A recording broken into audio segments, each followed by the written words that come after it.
जड़चर्ला के रुकनी असम्बली जनमपल्ली अनिरुद्ध रेड्डी ने एक प्रेस कॉन्फ्रेंस से खिताब करते हुए कहा कि 6 मार्च को महबूबनगर की एमवीएस डिग्री कॉलेज में कांग्रेस पार्टी का एक जलसे आम मुनक्किद किया जा रहा है।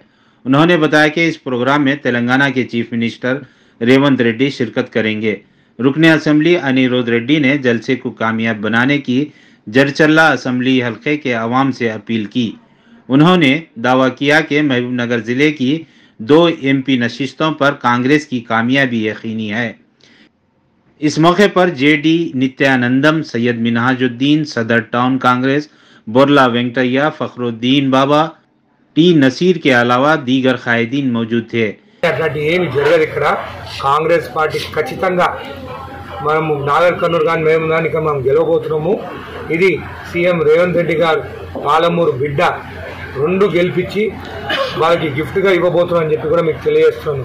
వాళ్ళ ఒప్పందం వల్లనే బీఆర్ఎస్ వాళ్ళు కూడా చర్చలు జరుపుకుంటున్నారు జడ్చలల। ఈసారి మనం బీఆర్ఎస్కి ఓటు వేయొద్దు, బీజేపీకి ఓటు వేయాలి, మనం ఇద్దరం కలవాలి, కాంగ్రెస్ని ఓడగొట్టాలని। కానీ వాళ్ళ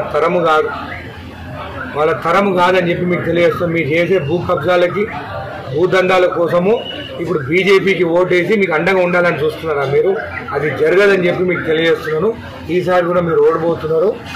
వంశీచంద్ గారు మా అభ్యర్థి, ఆల్రెడీ సీఎం రేవంత్ రెడ్డి గారు అనౌన్స్ చేస్తున్నారు, భారీ మెజారిటీతో ఆయన గెలిపించుకుంటారని చెప్పి కూడా మీకు తెలియజేస్తుంది। జడ్చలలో చూస్తే బెల్ట్ షాపులు బంద్ చేసినాం।